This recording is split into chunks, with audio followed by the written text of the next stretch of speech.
Okay, well, I'm going to start now, and if someone can let me know if this just is a failure, then I need to know. So the study of proxemics really is about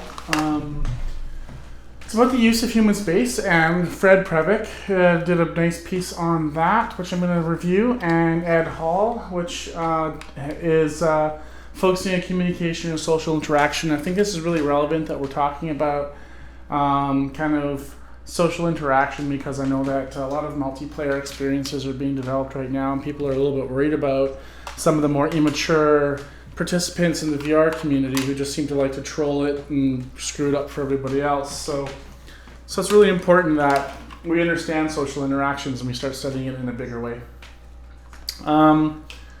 So I think my audio is working fine, and if it is working fine, just let me know on the chat. So I'm going to start, and I'm going to again jump back to this image here, which we've all been there before. People kind of freaking out, getting in your space, that kind of stuff. And one of the things is to know a little bit more about this. And so I'm going to go through this right now and kind of walk through talk a little bit about it. So this is a little diagram I did earlier today, and as you can see, there's personal space or intimate space, which is that space right around you. Intimate space is from 0 to 0.46 or half a meter. And then you've got personal space, which is the space that is related to, it's the half meter to 1.6 or 1.2 meters. And that area is really important.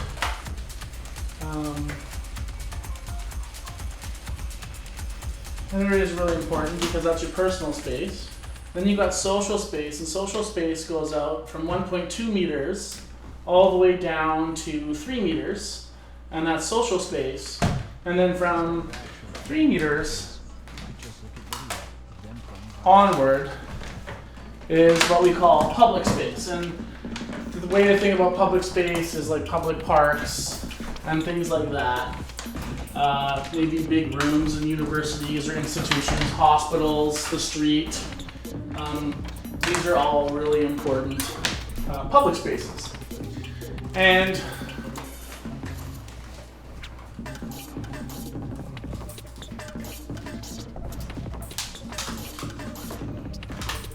I want to show you some work I've done on that. Okay, a little bit of this technical glitch here to start off with is kind of throwing me off a bit, but that's okay. So the first thing to do here is to look at,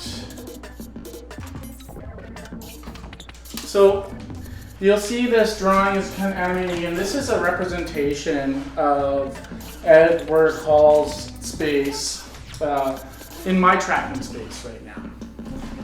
And what that is it helps me actually visualize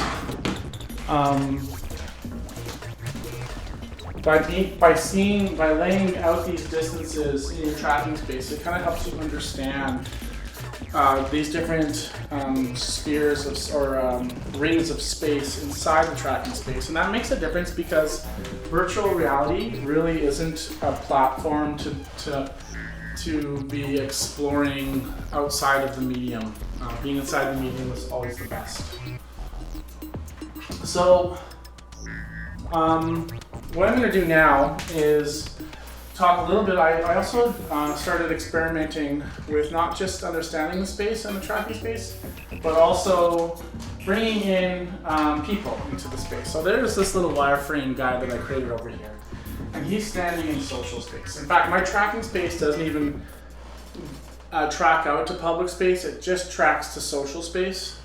And if you're not using any locomotion schemes, then you need to know kind of where your tracking space lands on these different spheres. So there's a wireframe person that I have sitting behind me here, and that person is Just double checking here. Yeah, it's working. Okay, good. So that person there is sitting down in my social space. And if I stand here in the center, it would be like somebody in a party, you know? You see them, they're a little bit across the room, they're close, but not so close that you're going to engage in a conversation. Then I experimented with somebody being in my personal space. Now I'm standing here, and here you can see that there is this avatar, or this kind of NPC player that's standing in the outer orange ring. And this orange ring is my personal space, and this actually feels really natural for me. When I'm standing here, I want to engage in a conversation. I feel like the distance is far enough. I'm feeling like my own intimate space is not being violated, and I feel safe. Safe enough because I'm assuming I trust this person. I have to establish some sort of trust in order to let this person in this close. And somebody that's in my social space, I trust them enough to be in my social space, but they're not in conversation, so I still feel even more removed, and there is another level of safety. And then I'm going to show you somebody sitting in my intimate space. And so someone is right here in my intimate space. Now, this space really is reserved for very, very close friends. And I'm going to change the camera angles just so you can kind of see. So it's like, you can see how close this is. It's right up here. You're very close. And this is reserved for very, very, very close friends, spouses, lovers, people that you have an intimate connection with. And so that's one of these things in VR, is that, you know, we can get into people's intimate spaces. And I think as users of the medium, we forget because we're so excited about the medium, or we don't have any personal decorum, or for whatever reason, trolls exist forever. Protecting this space is important. So been thinking a lot about this lately, and I thought the best way to really understand it is to start experimenting it inside the medium itself. And that's the major kind of components that Ed Hall talks about. There's a public space, which is outside the social space, which goes into what I was saying earlier, like parks and institutional streets, things like that, where you have a giant public space. Concerts have one of those things where people are in your intimate space. If you're, let's say, in a mosh pit, right? And there's this kind of social contract that we agree that we're all going to be in each other's intimate spaces, or elevators and things like that. In concerts, you have people in all the different spaces around you. So that's that piece of theory that I wanted to walk through. And then I'm going to bring up this dude here, this guy here.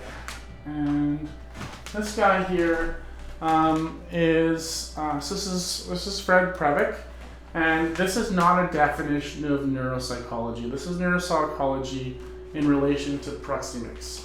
So, and it describes the personal space in terms of the kinds of nearness to the body, and we're going to talk about extrapersonal and peripersonal space.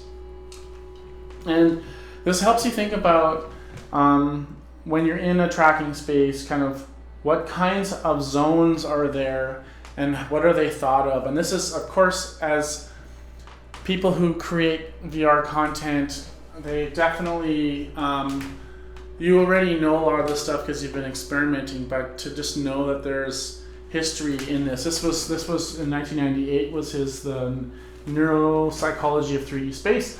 And this was added again in 2006. There was an update to the theory, and but this premise, this really core theory, is really important. So I'm gonna show you a little bit about that here. So let this diagram pop up a bit more, and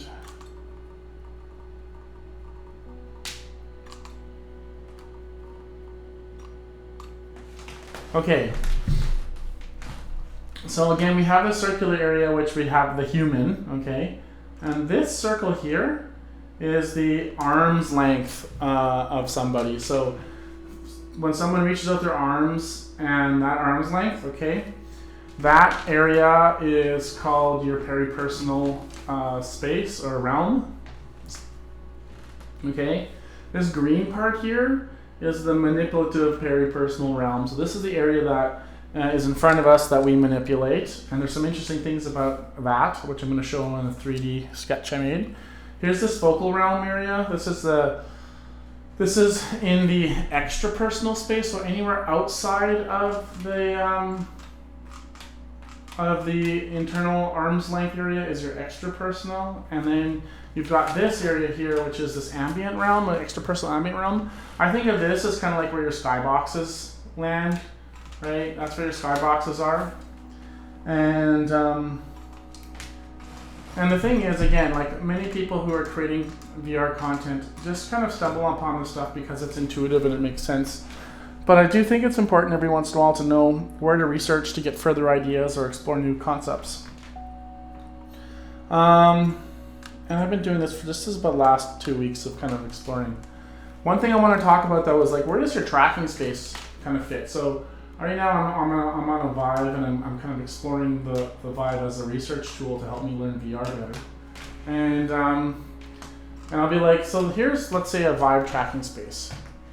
So you'll notice that like a game like Job Simulator, what it does is it takes advantage very much of the peripersonal area, like the area around you. Although there are